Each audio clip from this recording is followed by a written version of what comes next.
안녕하세요. 이베스트 투자증권의 염승환 이사입니다. 계좌를 신규 개설한 고객님께 요약집 주식 상품권 10달러를 드리는 이벤트를 진행합니다. 영상 하단 더 보기란을 통해 많은 참여 바랍니다. 네, 안녕하세요. 이베스트 투자증권 염승환 이사입니다. 자, 오늘 2023년 2월 23일 이제 오랜만에 좀 뵙겠습니다. 제가 좀 이제 휴가를 좀 다녀오느라고 3일 좀 쉬었고요. 예, 이제 오늘 목요일 날 다시 복귀해서 이렇게 방송을 또 하게 됐습니다. 근데 이제 오랜만에 또 방송하려니까 쉽진 않네요. 이게 예, 또 이게 리듬이 좀 끊겼다고 해야 되나요? 예, 매일 하다가 예. 또 제가 이제 그동안 쉬는 동안에도 다 메모는 좀 해놨어요. 그래서 이제 지난 3일간 못했던 그런 것들은 제가 오늘 시간이 다 될지 모르겠는데 좀 나눠가지고 이렇게 그 영상 이제 오늘 해야 될 거 끝내고 제가 월화수 못했잖아요. 그 못한 부분들은 어쨌든 채워서 넣어드리도록 하겠습니다.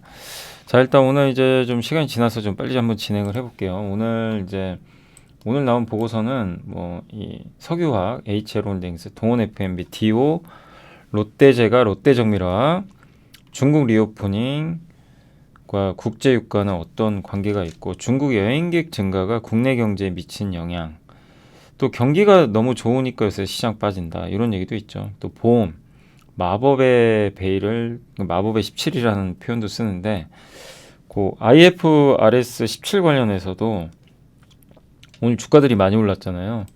한번 말씀을 드리겠습니다. 자, 일단 이제 요거는 제가 이제 지난주에 나왔던 보고서인데 좀 뒤늦게 자료를 좀 작성해서 지금 한번 설명해 드릴게요. 굉장히 좀 중요한 내용이어가지고. 네, 일단 이제 먼저 말씀드리고 싶은 거는 중국이 지금 이제 뒤늦은 애츠를 좀 시작을 했다라고 보시면 좀 좋을 것 같고, 저희 당사 이제 최진영 연구원님이 이제 자료를 썼다라고 보시면 좀 좋을 것 같아요. 그래서 중국 지방 정부들 올해 최우선 과업이 일단 그 내수 확대라고 합니다. 그래서 중국인들이 나가야 뭘 쓸 거 아니에요. 그래서 내수 확대, 외출, 요게 가장 중요한 키워드고, 그래서 야외 행사도 개최를 하고 오프라인 소비 촉진, 뭐 이구 환산, 가전 하향, 뭐 소비 쿠폰 같은 거 제공을 하고요. 소비를 촉진하는 그런 정책들입니다. 이게 소비의 또 38%가 주택 관련 소비거든요. 예. 그래서 이 주택 관련된 소비가 뭐냐면 가전제품, 가구, 자동차 이런 것들입니다. 집을 사면서 같이 사는 것들. 예, 이제 그러다 보니까 여기 관련된 이제 소비 쿠폰 같은 걸 지급을 하려는 이제 모습이고, 지하철의 의미도 있는 게요. 지금 15분 도시생활권으로 전환을 목표로 하고 있대요. 그러니까 그동안은 이제 13차 5개년 동안은 지역 간에 이제 물류 있죠. 뭐 산업망, 물류망, 철도, 고속철 이거 중심인데 이번 14차 5개년은요. 도시와 도시 간의 연결입니다. 소비를 증대시키려고. 지하철로 연결이 잘 돼 있으면 가기 편하잖아요. 근데 1시간 생활권을 이제 15분 도시 생활권으로 전환을 했어요. 그래서 수많은 이제 지하철을 지금 거의 다 깔아놨습니다. 목표치의 90.5%가 달성이 됐다라고 합니다. 이렇게 돼서 이제 교통망이 갖춰져야 사람들이 나가서 뭐 외출을 할 거 아니에요. 걸어서 갈 수는 없으니까. 예, 그게 한 가지가 있고, 또 주택담보대출 금리도 낮췄고, 이 13개 도시에서 이제 뭐 주택 매입 보조금 지급 기한을 연장을 한다거나, 전매 제한, 가격 상한제를 해제한다거나, 자녀가 주택 매입 시에 부모의 청약 적립금을 지원할 수 있게 해주거나, 다양한 이제 부동산 부양책도 이미 나왔고요. 근데 왜 이게 부동산을 이제 규제를 완화하려고 하냐면, 부동산을 이제 규제를 심하게 하면서 경기가 안 좋아졌고요. 지방 정부 세수의 대부분이 부동산에서 나와요. 토지 팔아가지고. 그래서 이 부동산이 굉장히 중요하다라고 보시면 좋겠습니다. 부동산이 살아나야 소비가 살아나요. 예. 중국은 워낙 부동산 비중이 높습니다. 그래서 여기 지방정부 세입 예산 중에 토지 매각 비중이 61.4. 쓸 돈은 많죠. 코로나 때문에. 막 이런 검사비라든가 이런 것들 많이 나가는데 재원이 없어요. 그러면 이제 토지 매각을 통해서 돈을 벌어야 되는데 못했던 거죠. 이제 이런 것들을 풀어주겠다는 의미 같아요. 그리고 코로나19 계절성이 좀 완화되면 주택 거래는 더욱 가팔라질 것 같고요. 네, 또 중국 정부 세출 예상 중에 지방 정부에서 이제 받는 돈이 85나 돼요. 그러니까 이 결론은 뭐죠? 중국이란 나라가 결국 잘 살려면 부동산부터 살아나야 돼요. 부동산, 지방 정부 이런 식으로 가는 거죠. 그다음에 중앙 정부까지. 더더구나 이제 코로나 때문에 그동안 돈을 못 썼으니까 더 지금 자금이 부족하겠죠. 그래서 부동산은 이거는 이제 부양을 안 하기는 어려운 상황입니다. 3대 레드라인이라고 있거든요. 순부채 비율 100% 이하로 낮춰야 되고 부채 대비해서 현금성 자산이 한 배는 넘어야 돼요. 그 다음에 자산 대비해서 부채 비율이 70% 이하. 요걸 3대 레드라인이라고 하는데 요게 이제 부동산 개발업체 중에 우량기업 39사 해제하고 있어요. 기준 완화를 예고한다고 합니다. 이렇게 되면 이제 경기가 반등을 하겠죠. 그리고 부동산 건설 비중이 30% 정도 돼요. 전체에서 다 따지면. 그래서 지금의 부동산 규제 완화는 경기 경착륙을 방어하는 의미고요. 고용이 좋아지면 이제 아련히 낮아질 저축률. 예. 그래서 지금 저축률이 굉장히 높아요. 또 중국의 특징 중에 하나가 가계 저축이 뭐 880조. 근데 그 이유가요. 뭐 다른 것보다도 실업난 때문에 고용이 불안하니까 사람들이 이게 지출 안 해버린 거죠. 미래가 불안한데 아껴놔야죠. 근데 이제 시진핑 주석이 소득 안정 메커니즘 구축을 지시했고, 예, 그러면 이제 평생 직장, 뭐 평생 고용보다는 이런 거보다는 이제 그 노동 시장을 좀 유연화해서 임시직, 계약직 이런 걸 좀 활성화하고 의료보험도 보장하고 이런 식으로 바꾸려고 하는 것 같습니다. 어쨌든 이제 고용을 늘리려고 하는 것 같고요. 인터넷 플랫폼 규제 되게 심하게 있잖아요. 근데 그걸 완화하는 이유 중에 하나도 저거 플랫폼 기업들이 고용을 많이 합니다. 그걸 이제 풀어주는 거죠. 너네 고용을 대신에 많이 해라. 이런 거죠.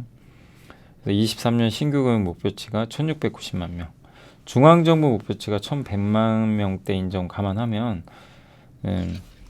이제 의지가 이제 강력한 거죠.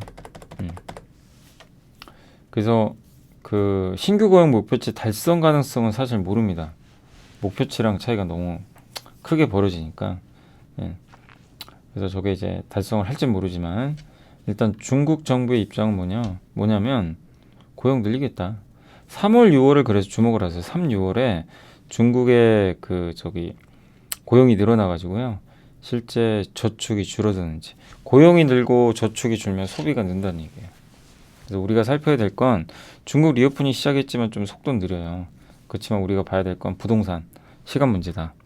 고용 회복, 시간 문제다. 이 두 가지가 맞물리면 굉장한 좀 파급 효과가 생길 수 있다. 그래서 중국 뭐 회복되는 쪽에 계속 포커스를 맞추시면 좋겠고 어딜 봐야 되는지를 한번 알려드렸습니다. 그리고 국내 여기 보고서에는 해외 업체들이 좀 많은데 국내 업체 중에서는 FNF를 좀 주목하자는 그런 내용이 있으니까 참고하시면 좋을 것 같습니다. 네, 그리고 이제 석유화학 쪽인데 굉장히 긴 내용이지만 이제 간단히만 그냥 말씀드리면 에너지 시장은 이제 러시아는 유럽, 인도는 오펙 쪽이었거든요. 중동에. 이게 바뀌었어요. 러시아는 이제 인도로 가고 오펙은 유럽으로 갑니다. 중국은 줄다리기 하고 있고 유럽은 선택권 없어요. 그냥 주면 일단 받는 거죠. 물량 확보가 우선이지만 유조선으로 받아야 되니까 가격은 비쌉니다. 그래서 중동으로 많이 갈 것 같아요. 중동에서 유럽으로 보낼 것 같고 그 다음에 지금 유럽이 어쨌든 아주 값싼 러시아 걸 못 쓰니까 원유나 이런 것들을 경쟁력이 좀 약화될 수 있고요. 또 에너지 비용은 증가하겠죠. 또 아시아랑 경쟁을 하거든요. 그러니까 유럽 내 생산 설비 축소하려는 움직임인데 비중이 12%나 되니까 전 세계에 꽤 큰 거고 아시아는 유럽과 동일한 이제 NCC, F탄, ECC하고 NCC가 있는데 ECC는 이제 에탄, 천연가스에서 나오는 그 이제 가스를 만든 이제 원료인데 그거를 분해해 가지고 ECC에서 석유화학 제품을 만들고요. 여기는 원유 기반이죠. 나프타를 분해해서 이제 그 나오는 화학 제품 요거를 만드는 업체들이 이제 아시아랑 유럽, 미국은 ECC 이렇게 하시면 되겠고, 유럽과 동일하다는 거는 유럽과 한국이 경쟁한다는 얘기인데, 유럽이 저렇게 힘들어지면 한국한테는 사실상 업황이 좋은 거죠. 그리고 올해 하반기부터는 동이 튼다. 아시아 업체들도 좀 주목을 하자 석유화학 비중 확대 의견을 유지를 해줬습니다. 이게 아무래도 이쪽 밑에 있는 이 중동으로 가는 게 훨씬 가깝죠. 러시아 입장에서, 아니 이 유럽 입장에서 항상 여기 러시아에서 이렇게 받아왔는데 이제 그거는 막혀버렸죠. 그리고 이 PVC 이게 LG화학하고 주로 하나솔루션이 만드는 제품이죠. 요게 이제 유럽 비중인데 꽤 높아요. 두 자릿수 이상이 될 정도로 높다. 그래서 전체적인 석유화학에 대해서는 아직도 논란이 많습니다. 부정적이다, 증설 있다, 수요 회복해야 된다. 그렇지만 분명한 건 방향성은 돌렸어요. 방향은 돌렸고 24년부터는 성장 가능해 보이고요.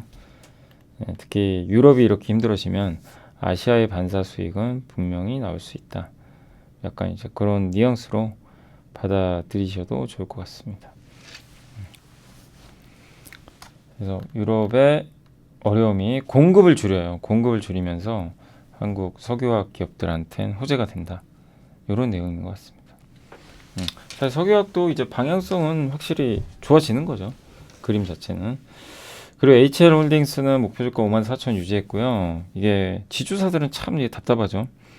자체 사업에서 수익성 낮은 사업 정리하고 이익률 개선됐고, 물류랑 모듈 같은 거 AS 같더라고요. 그래서 물류 39%, 자회사들 물류를 담당해줘요.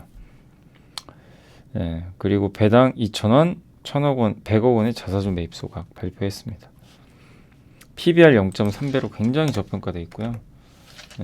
배당도 한 6% 나옵니다. 그러니까 지주사라는 조금 아쉬운 점은 있지만 어쨌든 너무 싸요. 저평가 매력은 충분하다. 그러니까 우리가 이제 주식 투자를 되게 어렵게들 하시지만 이런 투자는 되게 쉬워요. 쉬운데 뭐가 어렵냐면요, 못 기다려요. 올라갈 때까지 1년을 안 갈 수도 있기 때문에. 그래서 난이도로는 되게 쉬운 투자거든요. 사놓고 농사 지으면 돼요. 그냥 분할로. 배당도 많이 주죠. 근데 못 삽니다. 안 움직이거든요. 심지어는 바닥인 줄 알았는데 한번 더 빠지기도 하고. 어렵죠. 그렇지만 이제 이런 기업들이 굉장히 쉬운 정답지예요. 쉽죠.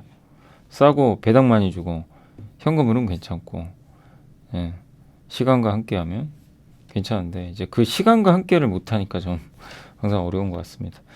동원 F&B도 비슷한 회사입니다. 좀 싸고 올해 매출 증가할 것 같고, 영업이익률도 예전에 2008년 이후로 5배나 증가했어요. 계속 가격은 인상하고 M&A도 했고, 참치캔 뭐 워낙 유명하잖아요. 그리고 이 PER이 지금 6.7배고 PBR은 0.75배 정도 되니까 뭐 상당폭 지금 저평가되어 있습니다. 그리고 참치 가격이 떨어지면 좋아요. 이거 통조림 만들어야 되니까. 거기서 환율까지 떨어지면, 환율, 참치가 다 떨어져서 이 업황에는 우호적입니다. 그다음 소스, 금천미트 같은 이 축산 부문도 좋다라고 합니다. 그래서 향후 2년간 확실하고 강한 개선세를 좀 기대한다라는 내용이니까 참고하시면 되겠고, 자, 여기가 이제 동원 FM인데 한번 보시면 이게 지금 발바닥까지 가 있어요. 그죠? 올해하고 내년 실적도 괜찮아질 것 같은데, 아무튼 싸긴 쌉니다. 그러니까 이것도 되게 쉬워요. 이런 투자는 정답지가 딱 정해져 있고, 물론 배당을 많이 주진 않아요. 근데 저밸류 기업이죠.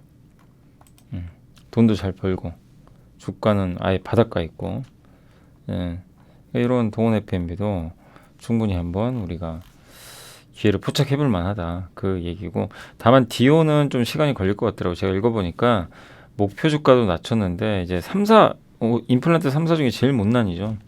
제일 못 갔고, 그 비용이라든가 불량 거래처가 좀 있었나 봐요. 그런 거 정리하면서 실적이 안 좋았습니다. 다만 이제 그 미국의 DSO 덴탈 서비스 기관, 이게 뭐냐면 기업형 치과예요. 사실 흔히 말하는 개인이 하는 것보다는 이제 기업형으로 하는 DSO라고 합니다. 덴탈 서비스 오거니제이션이라는 이제 용어를 쓰더라고요. 그래서 앞으로 DO한테 제일 중요한 거는 DSO양 매출입니다. 이게 늘어나야 돼요. 근데 스트라우만이 세계 1등이거든요. 임플란트. 여기서 DSO에서 시술되는 임플란트 비중이 늘어난다. 이 부분은 긍정적이고, 또 미국의 1위 DSO에 계약을 했어요. 뭐 앞으로도 더 할 것 같고, 그래서 하방은 굉장히 제한적인데 실제 저기서 돈을 버는지 그게 좀 확인이 필요하다. 예. 그래서 조금 더 주가는 횡보하면서 저 DSO 매출을 기다리겠죠. 그래서 한번 이 부분은 지켜보시면 좋겠습니다. 그러니까 바닥은 좀 어느 정도 형성됐지만 본격적인 상승까지는 확인할 게 좀 필요하다는 거 염두에 두시면 좀 좋을 것 같아요. 롯데제과도 저번에 합병 효과가 좀 있었고, 목표주가 제가 한번 보고서를 예전에 다른 보고서를 보여드렸던 것 같아요. 그 후로 주가는 뭐 잘 못 갔어요. 그냥 지지부진했던 것 같고, 다만 바뀐 건 없어요. 건과 빈과 푸드 사업 가격 인상했고, 예. 그리고 물론 이제 저수익 사업도 있긴 있습니다. 근데 그런 것들을 이제 구조정하고 있거든요. 예. 이제는 진짜 돈 벌겠다. 구색 맞추기용 상품 매출 이런 거보다 수익성 위주로 질적 성장하겠다. 요게 이제 롯데제과의 지금 최근에 트렌드인 것 같고, 우유 쪽은 안 좋을 수밖에 없죠. 최악이죠. 원가는 상승하죠. 수요는 없죠. 부족하죠.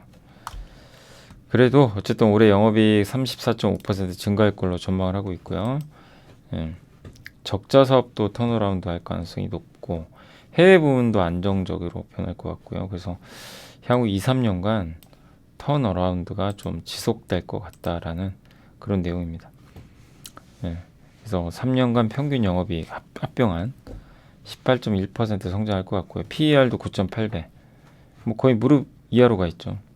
그러니까 동원 F&B나 이 롯데제과 둘 다 굉장히 매력이 있고 가격적으로 저평가되어 있는 것 같아요. 쉬운 답지인데 말씀드린 대로 내가 이걸 주가가 안 올라가더라도 버틸 수 있을까? 그게 좀 우선순위인 것 같아요. 워낙 무거우니까요. 둘 다 굉장히 좋은 기회가 아닌가 싶고, 롯데정밀화학은 목표주가 8만 유지했는데 본업은 아직 힘들어요. 본업인 ECH라고 하는데 이게 아직은 좀 부진하고, 그렇지만 영업 외의 이익이 있죠. 이자 손익, 금융 손익. 이게 그 사모펀드 통해 가지고 예전에 롯데건설인가요? 거기에 아마 돈 빌려준 거 아시죠? 아무튼 이제 고이율로 지급을 해서 연간 420억 정도의 이제 이자 수익이 발생하고요. 꽤 크죠. 그리고 작년 5,500억 정도 손실을 기록했던 게 이제 당기손익 공정가치 측정인데 자회사를 인수한 거죠. 그게 이제 솔루스 첨단 소재인데 2020년에 스카이스크래퍼 롱텀 스트래티직 사모투자의 합자 자회사인데 여기에다 투자를 했어요. 그래서 이제 이 부분에 따라서 약간의 조정이 있었다라고 보시면 되겠고, 근데 중요한 거는 저런 것도 물론 뭐 이익이 늘어나면 좋겠지만 핵심은 요겁니다. 요런 주력 제품들 이게 올라가야 돼요. 근데 그게 하락을 하고 있으니까 저평가 맞고 매력 있어요. 지금 주가 매력은 있지만 시간이 필요하다라고 봐주시면 좋겠습니다. 결국 이제 롯데정밀화학에서 제일 중요한 건 ECH라는 거, 그걸 꼭 염두에 두시면 좋겠습니다. 자, 그리고 이제 중국이 리오프닝을 하잖아요. 근데 이제 그래서 많은 분들이 이제 좀 오히려 걱정하는 게 국제유가 올라가면 어떡하나. 근데 반대로 국제유가 떨어져요. 그 이유는 이제 미국과 중국의 차이인데, 미국은 운송 분야에 들어가는 정유가 많고 중국은 산업 분야. 리오프닝을 하면 어디가 우선이에요? 운송이죠. 서비스. 사람들 돌아다니니까. 그래서 미국 쪽이 더 영향을 주는 거죠. 가솔린 등유, 경유, 이 중에 등유랑 경유는 운송 비중이 무려 92, 66까지 돼 있고요. 그 다음에 중유를 정제한 이후에 나오는 나프타, 피치, 코트 이런 걸 이용해서 이제 석유 제품을 만들거든요. 이런 쪽은 중국이 비중이 높아요. 그래서 그걸 가지고 플라스틱, 고무, 화학섬유 이런 거 만들거든요. 그리고 중국 항공유 수요 증가 등 운송 수요 증가도 명확하긴 해요. 항공 수요가 이제 증가했기 때문에 중국, 그치만 이제 중국의 신규 제품 있죠. 신규 제품 수요 영향은 3%밖에 안 된답니다. 그러니까 항공유 수요가 아무리 증가해도 중국 경제에 미친 영향이 아주 크진 않고, 이 원유 가격에 전기차를 또 많이 타잖아요, 중국. 이 부분도 간과해서는 안 될 것 같고, 그 다음에 러시아산 원유가 중국으로 들어가는데 지금 거래되는 기존의 브렌트에 비해서 싸요. 중국 입장에서 어쨌든 싼 거 들어오는 게 최적의 전략이니까 중국은 이제 러시아 걸 받아들이고 가격이 싼 상태로 들어옵니다. 그리고 미국은 요즘에 원유 공급을 늘리고 있어요. 원유 생산량이 실제 증가하고 있답니다. 피팅 회사들을 좀 잘 봐야 되는 이유가 이런 것 때문이죠. 미국에 원유 생산량이 늘어나요. 근데 거기에 이제 파이프 같은 거, 피팅 이런 게 많이 들어가죠. 그래서 시설 투자를 작년 4분기까지 늘렸고, 또 원유 상업 재고가 좀 많나 봐요. 비축유도 발표가 좀 있었고, 이런 것들을 종합해 보면 결국 이동 수요가 미국만큼 크지 않고 항공유 비중도 낮고 전기차 비중이 높아서 그 운송에 들어가는 수요가 미국만큼 되진 않는다. 또 러시아산 원유 도입해서 싸게 들어오죠. 미국은 생산 증가로 공급이 확대되고 있죠. 그래서 공급은 늘고, 수요는 아직은, 그러니까 중국에 많이 쓰이는 공장이 들어가는 거, 원유라든가 산업용, 이거 아직은 좀 부족한 거죠. 그래서 유가는 이제 75달러 내외에서 조정받고 하반기에는 80달러까지 회복은 될 것 같다. 이런 이제 기존 전망을 해줬습니다. 그래서 우리가 이제 하반기에 중국이 리오프닝하면 분명히 이제 물가 오를 거다, 유가 오를 거다, 이렇게 많이들 생각을 하는데 그러진 않다는 거예요. 이 내용을 보면 미국은 운송 비중이 높고 중국은 산업, 운송 비중보다 이 제조업 비중이 높아요. 그 다음에 중국의 주요 석유 제품의 소비처인데 여기 제조업이 78.5%, 기타 중에 기타 비중이 꽤 큰데 그 중에서도 78.5가 이 제조업에 들어가는 산업용이죠. 그리고 미국의 원유 생산은 늘고 있어요. 원유 생산이 는다는 거 공급이 증가하는 거예요. 그리고 국제유가 증가했을 때 보통 시설 투자액이 늘어나게 됩니다. 그러니까 한마디로 이제 지금 요 자료를 보시고 고정관념을 한번 깨보시면 좋겠고, 한국투자증권의 최재민 문다운 연구원님이 중국 여행객 증가에 따른 국내 경제 영향, 중국 사람들이 한국에 오잖아요. 그거 소비하면 뭐 어떻게 될까요? 그게 우리나라 소비로 잡히나요? 안 잡히나요? 잡히죠. 우리나라 사람이 미국 가서 소비한다. 그럼 민간 소비로 잡혀요. 민간이. 한국이든 해외든 상관이 없어요. 근데 중국이 한국에 소비하면 보통 외국인 국내 소비로 잡히긴 하죠. 근데 어쨌든 이제 전체 국내 소비에는 플러스고 이게 다시 서비스 수출로 계상이 된대요. 그러면 중국 사람들이 한국에 와서 돈 쓰는 것 자체가 수출이 증가하는 거죠. 그래서 상당히 중요하고 중국이 오는 게 그래서 한국 내수 경기에도 상당한 영향을 줍니다. 여기 나와 있죠. 민간 소비. 팬데믹 이후 중국 내 반환 감정 확대가 여객 수요 회복세를 제약하는 정도는 크지 않을 것 같다. 그리고 일부 좀 팬데믹 이후로 중국 내 여론이 한국을 좀 안 좋게 보는 시각도 있었던 것 같은데, 그러나 그게 뭐 여객 수요 회복까지 꺾이게 만들진 않을 것 같다. 그 내용이고, 한국의 관광 서비스 수출 회복세도 강화될 거고요. 팬데믹 직전에 30% 정도 비중이었어요. 중국인들이. 이 전체 관광객 중에. 근데 지금 5%까지 떨어졌습니다. 중국 사람들이 올 리가 없죠, 한국에. 그죠? 이제는 풀리잖아요. 3월 1일부터 PCR 검사도 면제거든요. 아무튼 3월 이후 중국 관광객 유입이 본격화된다면 최근 중국의 관광객 증가 추이가 맞물리면서 관광 서비스 수출 회복세가 더욱 좀 가팔라질 것 같다라는 그런 내용입니다. 그리고 어쨌든 이런 것들이 가셔되면 우리나라도 서비스 수출은 8.2% 성장할 수 있다. 그 내용이고요. 이게 중국이 리오프닝하면서 중국인들이 해외 가서 쓰는 돈, 국내 서비스 수출로 잡히고, 중국이 직접 제품을 만드는 거 있죠. 여기에는 우리나라 중간재가 들어가니까 상품 수출. 그러니까 중국 리오프닝이 이 두 마리 토끼를 다 잡을 수 있다라고 보시면 좋겠습니다. 그리고 하이투자의 이용찬 연구원님이 이게 좀 아이러니하죠. 경기가 좋으니까 주식시장이 빠진다니 장기금리에 주목을 해야 되는데 경기가 좋아지면 금리 오르는 건 당연한 거예요. 장기 금리가. 근데 이제 시장은 너무나 금리 인하 기대를 많이 했던 거죠. 근데 지금 와서 생각해 보면 그건 좀 잘못됐다. 그렇게 보고 있는 것 같고, 올해 초 미국 채권 시장 전체가 된통 틀렸다. 이런 내용이고요. 글로벌 증시 좀 쉬어갈 자리다. 그렇다고 추세 하락도 아니고 약세장 속의 랠리도 아니다. 예, 어쨌든 좀 쉬어갈 수는 있다. 예, 어쨌든 올해는 왜 그러냐면 경기 자체가 좋아요. 이 평가가 이게 뒷받침을 해주니까 증시가 무너지진 않아요.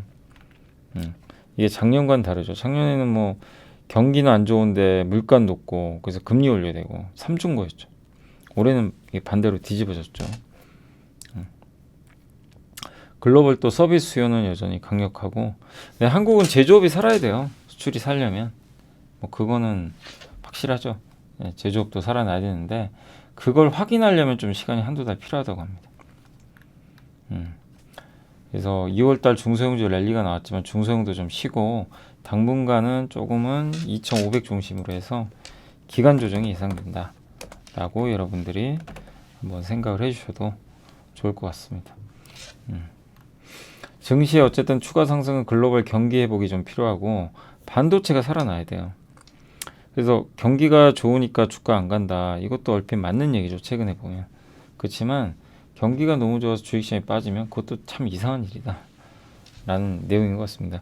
우리가 살펴야 될 건 계속해서 이 그 경기, 미국 경제, 중국 경기 지표 이런 것들을 매달 꾸준히 살피고 물가 지표도 꺾이는지 이런 것들 종합적으로 우리가 봐가지고 시장을 판단을 계속하면 되겠습니다. 자, 그리고 이제 보험이 마법의 17인데 IFRS 17이에요. IF 국제 회계 기준이라고 하는데 요거를 이제 17이라는 이제 이름을 적었더라고요. 부채를 시가로 평가합니다. 이제 보험사의 부채는 여러분이 낸 돈이죠. 그걸 이제 당시 계약했던 가격으로 평가하는 걸로 알고 있는데 지금은 이제 부채로 이 부채죠. 이걸 시가로 평가해야 된다고 합니다. 보험 계약 마진이라고 있는데 이게 높은 기업들이 좋대요. 이렇게 바뀌면. CSM은 미래의 보험 서비스를 제공하면서 인식하게 될 미실현 이익의 현재 가치. 그러니까 뭐냐면 여러분들이 만약에 그러니까 보험사 입장에서 보험료를 받아요. 매달. 예. 근데 나가야 될 돈이 있죠. 환급금. 또 어떤 일이 생겨서 치료비를 줄 수도 있는 거고. 그런 걸 뺀 거라고 합니다. 보험 계약의 마진. 근데 이게 높을수록 IFRS 17 효과가 좀 커진대요. 이거 워낙 어려워요. 이 용어들이요. 저도 제가 이거 찾아본 거거든요. 이 내용들은 CSM 안 나와 있어가지고. 예. 그러니까 들어온 보험료보다 나가는 환급금이 적으면 유리하죠. 그러니까 보험금은 계속 들어오는데 뭐 문제가 생기거나 그러니까 사고가 발생하거나 그럴 때 이제 환급금을 주잖아요. 돌려줄 텐데 그게 적을수록 유리해요. 보장성 보험이 유리하다 그래서 저축성은 일단은 이제 소비자 입장에서는 돈을 내는데 내고 나서 일정 시간이 지나면 이자를 많이 받잖아요. 그런 경우도 있죠. 예. 이런 경우에는 지금 현 제도가 좀 불리하다고 합니다. 반대로 보장성 보험. 예. 보장성 보험은 일단 돈을 내면서 뭐 돈을 내면서 이제 그 뭐 상해비라든가 이런 치료비라든가 이런 것들을 받는 뭐 실손보험 같은 거죠. 그런 것들이 좀 많을수록 유리하다. 왜냐하면 이거는 의무적으로 돈을 돌려주는 건 아니니까. 그래서 보험료가 더 받는 보험료가 많을수록 좋아요. 나가는 환급금보다. 그래서 보장성 보험이 유리하다. 이게 많을수록 좀 유리한 측면이 있고요. 하나생명이 이 효과로 인해서 87%, 현대해상 15%, DB손해 11% 이렇게 증가 효과가 있고 연평균 이익 증가율도 10%까지 나오는 기업도 있고 현대해상은 보시면 되겠고 세후 보험 영업이익을 기반으로 산정한 22년 PER은 현대해상이 4.4배, DB손보 4.5배 다 저평가되어 있어요. 그래서 하나생명, DB손보, 현대해상에 관심을 갖자라는 그런 내용으로 생각해 주시면 좋을 것 같습니다. 그러니까 보험사들이 오늘 주가 되게 좋았는데 워낙 저평가돼 있고 배당 많이 주는데 이 제도가 바뀌면서 특히 CSM 보험 계약을 좀 많이 이런 그러니까 보장성 보험을 많이 갖고 있는 회사들이 좀 유리하다. 이렇게 생각을 해주시면 좋을 것 같습니다. 아무튼 보험사들한테는 이런 부분들이 오히려 호재로 작용했다라고 봐주시면 좋겠습니다. 그리고 제가 이제 간단하게 지금 실적만 좀 나온 것만 오늘 정리해드렸고요. 유한양행 오늘 나온 거요. 태광, 엔캠, 인바디, 원익 IPS 이거 인바디까지가 오늘입니다. 이렇게 좀 잘 나왔고 일단 실적은 이렇게 해서 좀 잘 나왔다고 보시면 좋을 것 같아요. 오늘 나온 거. 그 외에 이제 제가 이제 지난 이제 쉬는 동안에 못했던 거 원익 IPS, 주성 엔지니어링, 하나손해, 오로스테크, 삼성화재, BCNC, 코인테크 뭐 요 기업들까지는 일단 잘 나왔으니까 한번 참고를 해주시면 좀 좋을 것 같습니다. 실적 숫자 이런 거만 좀 나온 거니까 관련 내용들을 한번 참고해 보시면 좀 좋을 것 같습니다. 그 외에 전자공시도 좀 일부 있었는데 이게 어제인가요? 어제 공시가 좀 많았더라고요. 현대 사무중공업, LPG선, 또 DLENC하고 여기 현대건설이 아마 같은 데 같아요. 제가 봤을 때는 샤인 프로젝트라고 이제 중동에서 하는 이제 플랜트죠. 이쪽 그 계약을 따낸 것 같아요. 이건 어제 나왔으니까 한번 참고하시면 되겠고, 플랜트 공사 이렇게 잘 된다면 또 피팅이나 이런 기자재한테 좋겠죠. 그리고 어제 NC소프트가 그 게임 공급 계약, 아마 퍼블리싱 계약을 맺은 것 같아요. 그래서 게임 유통할 수 있는 권리를 아마 아마존 게임즈에 준 거 아닌가. 스론 앤 리버티라는 게임이라고 합니다. 그래서 아마 올해 신작 나오니까 한번 참고하시면 좀 좋을 것 같습니다. 그래서 요 공시가 어제 좀 나와가지고 한번 체크를 좀 미리 해놨고요. 내부자 매수는 어제 보니까 어제 몇 개 제가 좀 적어봤거든요. 어제 저녁에 한번 봐가지고. 안녕하세요. 이베스트 투자증권의 염승환 이사입니다. 계좌를 신규 개설한 고객님께 요약집 주식 상품권 10달러를 드리는 이벤트를 진행합니다. 영상 하단 더 보기란을 통해 많은 참여 바랍니다. 여기 아이센스 있고요. 혈당 측정기 만드는 회사죠. 한화. 요새 한화에서 그 임원들이요 주식 계속 사더라고요. 한번 확인해 보세요. 현대글로비스 요새 주가 빠졌는데 한규현 상무님이 좀 매수를 했고, 삼성물산도 최근에 이제 부사장님이 매수를 했으니까 이런 내부자 매수까지도 한번 참고하시면 되겠고, 자, 시간이 좀 되는 대로 제가 오늘 건 좀 해드렸고 어제 거 있죠. 어제 보고서도 몇 개 한번 말씀드릴게요. 제가 어제 다 정리해놨거든요. 효성첨단 이거 어제 겁니다. 참고해 주시고, 효성첨단 소재 목표주가 59만원으로 상향 조정했고, 교체용 타이어 수요 둔화에도 불구하고 폐타이어 코드 수익성은 좋고요. 고인치, 이 두꺼운 인치에 크고 이게 타이어 적용 차량이 좀 늘어나고 전기차 SUV 판매량 늘어나면 수익성이 더 좋아지겠죠. 그리고 선두권 업체들은요 증설 물량이 그렇게 크지 않다고 합니다. 또 탄소섬유도 증설을 공격적으로 했죠. 그런 것들이 이제 본격적으로 반영이 될 거예요.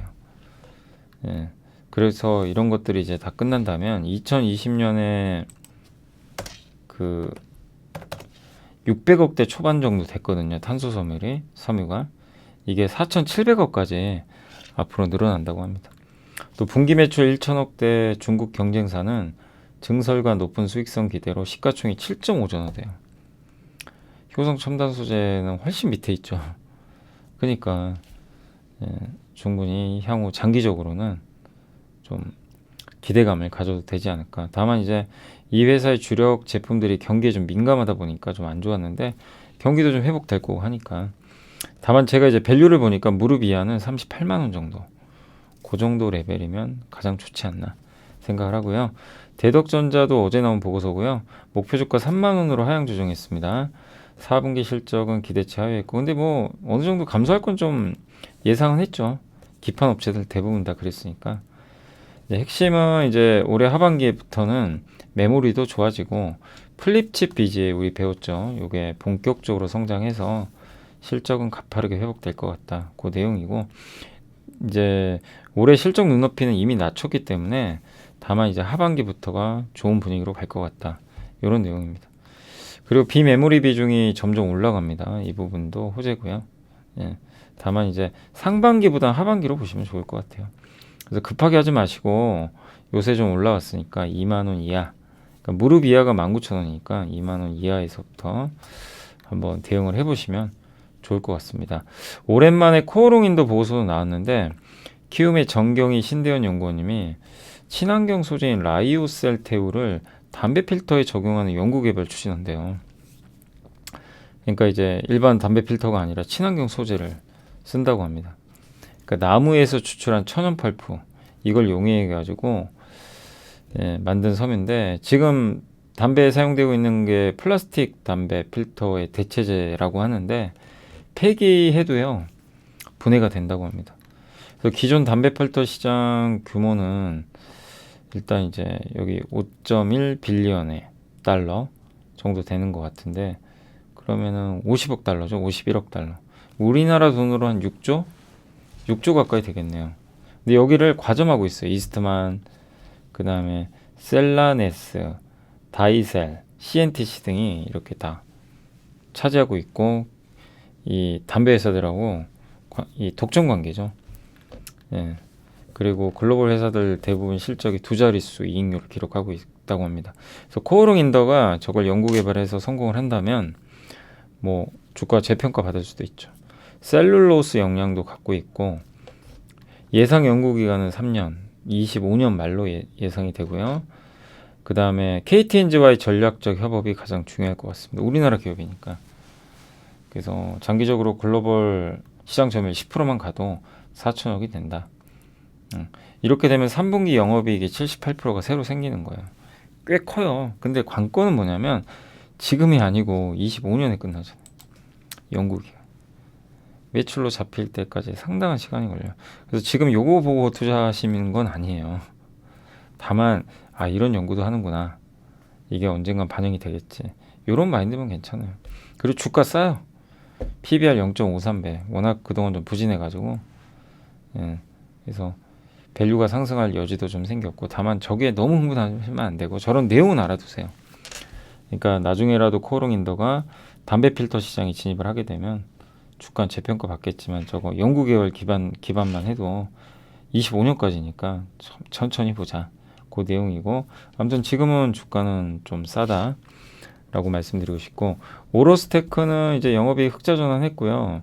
계측 장비입니다. 이렇게 웨이퍼 문제가 있는지 그래서 8인치 12인치 원래가 대부분이 12인치인데 여기에 8인치 수요가 추가되면서 좀 좋아지고 있다고 합니다. 경쟁도 8인치가 더 제한적이에요. 왜냐하면 업체들이 많지가 않으니까. 작년 전체로는 이제 기술 개발 때문에 그 적자 전환을 했고요. 올해는 어쨌든 저런 수주 증가로 좋은 실적을 내지 않을까 이렇게 보고 있고 중국의 D램 업체죠. CXMT에도 111억 정도 공급을 했다고 합니다. 또 신규로 보는 게 방막 계측 장비인데 방막은 뭔지 아시죠? 우리 증착 있죠. 우리 저번에 기억나세요? 제가 이제 휴가 가기 전에 하이K, 로우K 그걸 뭘로 해요? ALD 장비로 증착하죠. 입히는 거예요. 반도체 위에다. 그래서 그걸 이제 방막이라고 하는데 방막의 두께를 원자의 수십 분의 1단위까지 측정하는 장비라고 합니다. 증착, 식각, 세정 다 들어가고 시장 규모가 커요. 내년 하반기부터 아마 매출 발생할 것 같은데 저게 된다면 굉장히 좋을 수 있죠. 단 똑같아요. 코오롱 인더처럼 내년입니다. 시간이 좀 걸려요. 그래서 저기에 흥분할 필요는 없고요. 양산까지 시간은 걸리니까 아직은 실적이 물론 이제 조금씩 개선될 여지는 있지만 작년에 적자였으니까 올해 본격 흑자가 유지될지 이제 이어질지 흑자로 전환이 될지 지켜보시면 좀 좋을 것 같습니다. 최근에 좀 올랐던 것 같아요. 오로스도. 그리고 하나투자증권의 김강진 연구원님 저는 이거 어제 읽고 우리 공부했던 거 나왔구나. 왜냐면 레이크 머티리얼즈 아시죠? 하이케이 만드는 회사입니다. 이제 아시죠? 하이케이가 뭐다? 한 번 더 제가 내일 설명 한 번 더 해드릴게요. 아무튼 목표주가 8,500원 신규 커버리지. 그러니까 이거 공부해보면요 여기 나오는 내용이 뭔지 다 이해가 갑니다. 하이케이 전구체, 유전율이 높은 거, 유전율은 꿰어내다. 전화가 이렇게 지나갈 때, 야, 너 어디 도망가? 나랑 같이 있자. 매력을 발산하는 거죠. BTS 같이. 꽉 끌어안고 있는 거죠. 전화를. 근데 이게 통로가 점점 좁아지고 미세화되니까 하이케이가 많이 필요해요. 왜냐하면 전화가 튕겨져 나가거나 좁은 공간에 이제 몰려 있어야 되는데 그걸 잡고 있어야 되거든요. 그래서 D램의 트랜지스터는 이제 그림을 그려보면 요거죠. 기억나세요 혹시 그림? 소스 드레인. 네, 요게 이 실리콘 산화막이죠. 요걸 이제 여기를 하이케이 소재를 쓰죠. 여기를 누설이 안 되게. 이 위를 메탈 게이트죠, 게이트. 여기 커패시터가 달려 있죠. 이렇게. 여기로 이제 전압을 가하면 얘가 이렇게 쭉 가서 들어갑니다. 전화를 여기서 머물고 있어야 돼요. 저게 전화를 많이 머금고 있어서 D램 성능이 올라갑니다. 하이케이는 여기 들어가는 소재가 지르코늄 ZR. 이거 합쳐서 뭐라 그러죠? ZAZ. 저도 다 기억나네요, 지금. 저도 엄청 공부했어요, 지금. 너무 어려워가지고. 여기 들어간 소재가 하프늄 HF. 이 두 개를 이런 소재를 레이크 머티리얼 다 하잖아요. 근데 앞으로 이런 걸 많이 쓰는 거죠. D램 공정이 1A인데 이게 최신 공정인 하이닉스가 아마 이쪽으로 가는 것 같고, 예. 할프늄 전구체 수요가 특히 증가한다. 지르코늄, 커패시터에 들어가는 거, 하프늄, 트랜지스터. 이거를 모두 하이닉스로 공급을 하는데 특히 하프늄은 이제 1A DDR5 때문에 더 늘어날 것 같고 SK 트리캠 쪽으로 들어간대요. 그리고 지르코늄 전구체는 M케미칼 통해서 하이닉스로 가는데 얼마 전에 SK 트리캠이 이 지르코늄 전구체가 불량 이슈가 있었나 봐요. 그 M케미칼 비중이 좀 높아지겠죠. 그럼 어떻게 돼요? 이 전구체를 만드는 레이크 머티리얼즈한테 좋을 수 있다. 여기 반도체 여기까지 이해되시죠? 저번에 배운 거를 알고 계시면 전혀 어렵지 않으실 거예요. 그 레이크 머티리얼즈가 왜 이제 괜찮은 기업인지 우리가 알 수가 있었고 석유화학 부분도 기대가 됩니다. 석유화학도예요. 이 회사는 반도체도 있는데 PPP 가공할 때 필요한 촉매도 만드는데 그걸 메탈로센이라고 하는데 이거를 이제 만드는 몇 안 되는 업체 중에 하나예요. 근데 그 중에 한 4개 업체가 되는데 그 중에 유일하게 IT까지 같이 하는 회사죠. 예, 그러니까 생산 가능 업체가 4개밖에 없대요. 예, 그래서 이렇게 석유화학 쪽으로도 들어간다는 거. 호재죠. 두 가지 반도체, 석유화학. 태양광도 해요, 사실. SK하이닉스가 이게 1A거든요. 이 비중이 높아지면요, DDR5 하이케일 많이 쓰게 됩니다. 하프늄. 네, 이제 이해가 되시죠? 그런 내용이니까 참고하시고 아스플로는 키움의 김소은 연구원님이 피팅 이거 예전에 우리 배웠죠. 그 피팅 밸브 최대 장비사 어플라이드 머티리얼즈 고객사로 두고 있고 요거 인프라 관련주죠. 이렇게 이런 배관 같은 거. 이 배관을 만드는 회사를 한양 ENG가 배관을 만들고 거기 들어가는 관 이음새 같은 거 있죠. 그걸 얘가 만들어요. 아스플로가 결합되어 있는 거죠. 그래서 반도체 공장 앞으로 많이 지어야 돼요. 왜냐하면 중국에서 빠져나가야 되거든요. 미국 때문에 몇 년 안에는. 그럼 이런 것들을 더 지어야 되니까 반도체 인프라, 아스플로, 한양 ENG 이런 기업들한테 호재가 될 수밖에 없다. 뭐 그런 내용이니까 좀 참고하시고 빨리빨리 할게요. 제가 오늘은 이틀치 하고 나머지 이틀 못한 거는 제가 내일 또 해드리겠습니다. 1월 23일 톤당 124달러에서 에틸렌 저점이 형성됐는데 중국의 리오프닝 효과 기대감이 좀 지속되는 것 같고요. 현재는 어쨌든 실질적 수요 증가가 아니라 아시아 중심의 저율 가동이 지속됨에 따라 공급이 그러니까 여기서 나오는 건 뭐냐면은 조금 뭐라고 할까요? 그 약간은 보수적으로 좀 보는 것 같아요. 예. 공급이 줄어서 그렇다. 그리고 어쨌든 그래도 대규모 증설이 예상된다. 그러니까 석유화학 변곡점은 맞지만 추세적 상승은 아니다. 제가 아까 오늘 자료에서는 좀 긍정적인 이 얘기들이 있었죠. 석유화학. 어딜 볼진 몰라요. 여러분들도 한번 고민해 보세요. 공급이 우리 아시아에서 늘 거다. 수요는 아직은 좀 지켜봐야 된다. 이런 시각도 있는데 근데 분명한 건 수요는 회복될 거예요.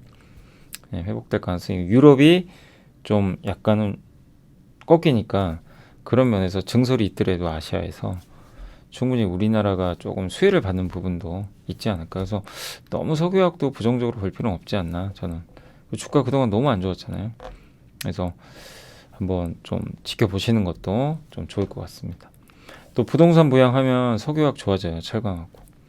그래서 실제로 수요가 늘어나는지 한번 계속 체크해 보시면 좋겠습니다. 이 디스플레이가 제가 이게 쉬는 동안 좋았더라고요. 디스플레이 업종에 LG 디플, 뭐 덕산, 네오룩스 많이 갔던데 감산을 했고요. 실적이 안 좋으니까 감산 지속할 것 같고 TV 재고도 정상화되고 있고 예. 상반기까지 수요는 좀 약하더라도 역시 이거 재고 조정 되면서 재고가 좀 안정되는 것 같고 패널 가격이 올라 버렸어요. 업황 저점은 재고 소진이 마무리되는 때인데 주가 반등은 패널 가격이 반등해. 지금 패널 가격이 반등해 버렸어요. 그러니까 조건이 갖춰진 거죠.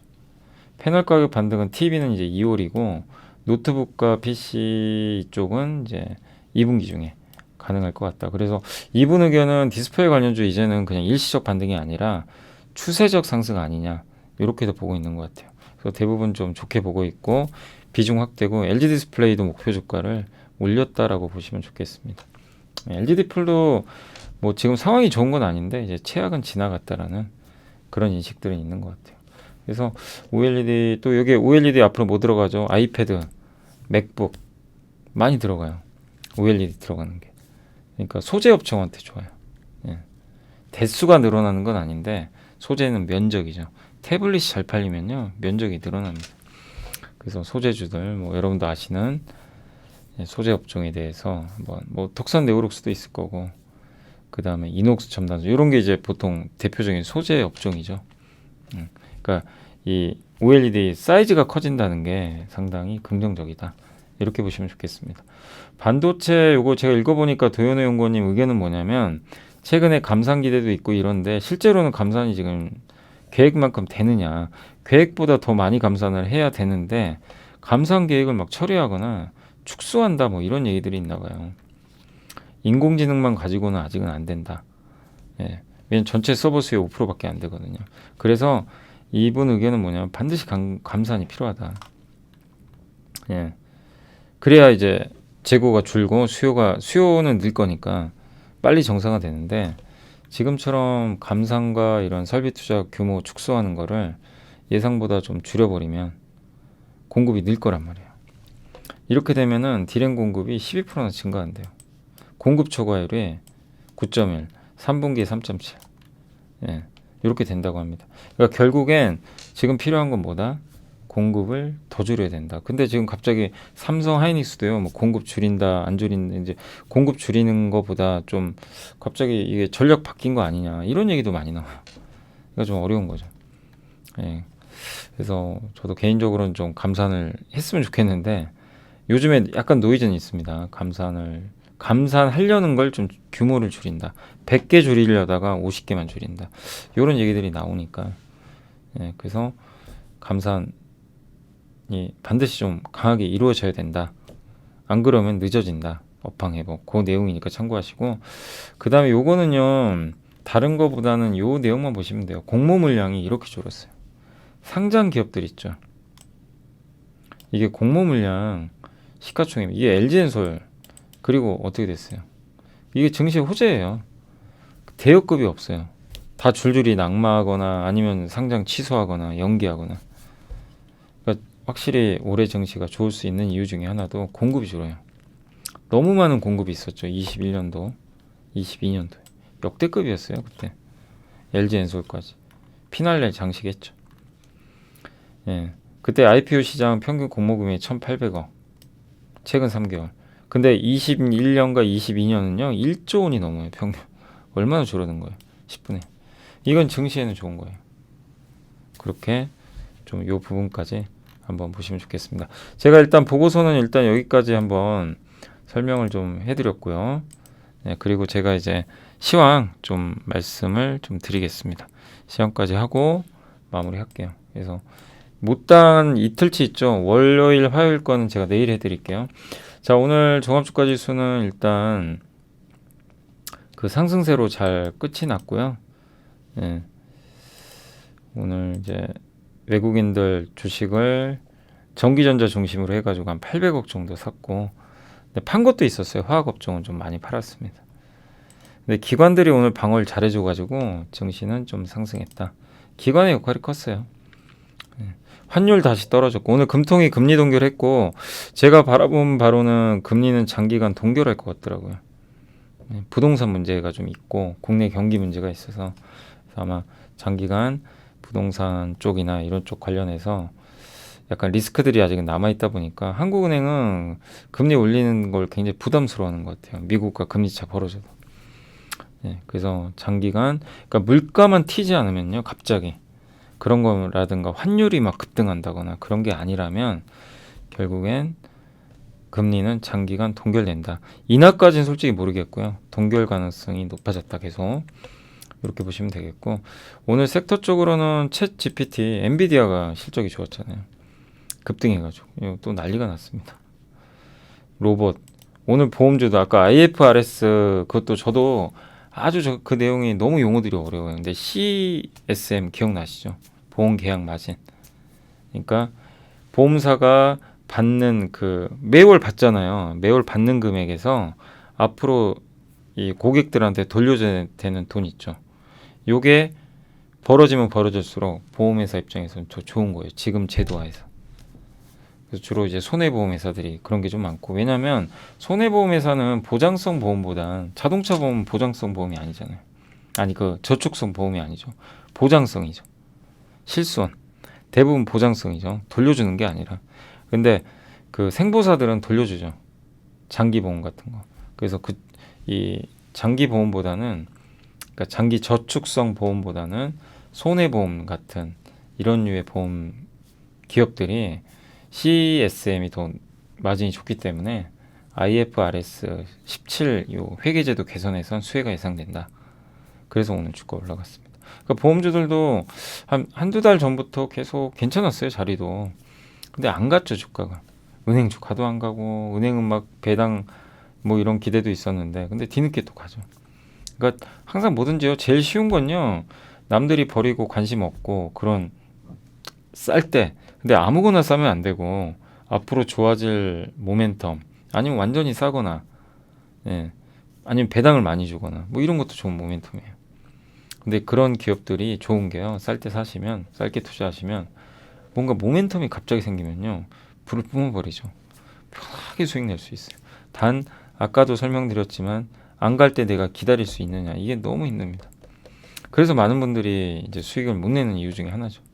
그래서 쉽게 생각하세요. 너무 막 어려운 거 내가 모르는 거 하지 마시고 간단한 아이디어 하나라도 하시면 되고, 너무 막 이것저것 늘어뜨리지 마시고, 난 반도체만 하겠다.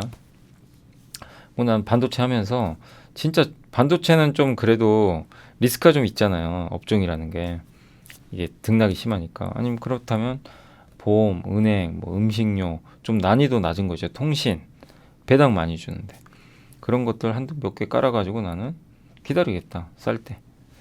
이게 이런 걸 병행해서 한다거나 그런 식으로 하시는 것도 좋은 좀 전략이 아닐까 생각을 합니다. 뭐든지 간에 좀 소외받고 쌀 때 투자를 하시면 좋지 않을까 싶고요. 오늘 메타버스주도 좋았고, 오늘 특히 하이닉스가 오늘 올라간 건 왜일까요? 챗 GPT 영향, 엔비디아 영향입니다. 왜냐, 엔비디아가 좋으면 엔비디아 HBM, 그 H100 우리 다 배웠어요. 거기 들어가는 HBM3를 누가 만들어요? 하이닉스가. 그걸 또 해주는 회사가 한미반도체. 그죠? 다 배웠던 거죠. 그래서 오늘 급등했습니다. 오늘 교육주 좋았고, 자동차도 오늘 좋았습니다. 오늘 현대위아가 오랜만에 급등했네요. 가상현실, 뭐 해운주 요새 되게 좋더라고요. 여기 특히 페노션이 벌써 6,500원 가 있어요. 한참 안 좋았잖아요. 기억나시죠? 이것도. 근데 안 좋을 때 투자하신 분들은, 이 공포스러울 때 투자하셨던 분들은 좋죠. 이때도 저는 이제 해운주는 왜 그때 당시에 좋게 봤냐면, 중국 리오프닝 하면 결국 돌아오거든요. 그러니까 그럴 땐 또 무섭거든요. 그러니까 아이디어만 확실하고 주가 싸면요, 투자해놓고 기다릴 줄만 알면 돼요. 안 가도 거기서 10% 빠지더라도. 근데 그게 좀 안 되죠, 사실. 근데 그런 훈련을 계속 해나가시면 뭐 좋지 않을까 생각을 합니다. 오늘 그리고 피팅도 좋았던 게 그 태광 실적이 굉장히 잘 나왔어요. 오늘 모처럼 좋았고 건설주도 오늘은 좀 괜찮았습니다. 예. 자, 그래서 오늘 다 좋았고 오늘 디스플레이 쪽도 요즘에 괜찮죠. 예. 디스플레이도 살아나고 주성 엔지니어링도 좋아지고 있고 하이닉스가 좋아지면 주성도 좋아져요. ALD 장비 기억나시죠? 하이K 증착할 때. 그리고 오늘 면세점은 뭐 그렇게 강하진 않았네요. 다만 빠진 거는 그동안 많이 올랐던 철강주, 사료, 강관 이거 다 좋았던 업종들이죠. 최근에 좀 쉬어갔고 조선주도 좀 쉬었고 통신 쪽도 오늘 요즘에 규제 이슈가 있어가지고요. 건설기계도 조금 부진했던 것 같습니다. 근데 다 최근에 통신주 제외하고는 대부분 좀 섹터들이 견조했던 섹터들인 것 같아요. 정유주도 유가 빠지니까 계속 빠지는데 아무튼 정유주도 또 기회가 온 거죠. 예. 유가는 이게 70달러가 하단이고요. 80 가면 밀리고 계속 오르락내리락 하는 것 같습니다. 폐 배터리도 좀 쉬어갔고 예. 아무튼 오늘은 그렇습니다. 제가 지금 이제 시간이 좀 너무 늦어가지고 오늘 여기서 마무리할게요. 저희 또 직원 또 퇴근해야 돼가지고 오늘 좀 늦었습니다. 그래서 오늘 너무나 고생하셨고 예, 오늘 저도 이제 이게 다시 복귀하는 바람에 조금 이제 적응은 좀 잘 안 되는데 아무튼 내일 못다한 건 다 해드릴게요. 그래서 다 정리는 해놨어요. 그래서 보고서 또 공부하시면서 또 내일은 이제 제가 응급제 녹화를 하도록 하겠습니다. 그래서 반도체 다시 한번 좀 복습해 주시고 우리가 반도체 공부하니까 좀 편하잖아요. 뭘 보고서를 봐도 그냥 쑥쑥 들어오고 그죠? 저도 뭐 제가 반도체 전문가도 아니고 예, 근데 공부하니까 되더라고요. 돼요. 제가 되면 되는 거예요, 여러분. 제가 이해했으면 여러분도 다 하실 수 있어요. 걱정하지 마세요. 어려운 거 아닙니다. 천천히 그 이유 그리고 투자에까지 연결 지을 수 있는 방법들 공부해 나가시면 좋겠습니다. 자, 오늘 고생하셨고 저는 내일 또 뵙겠습니다. 감사합니다.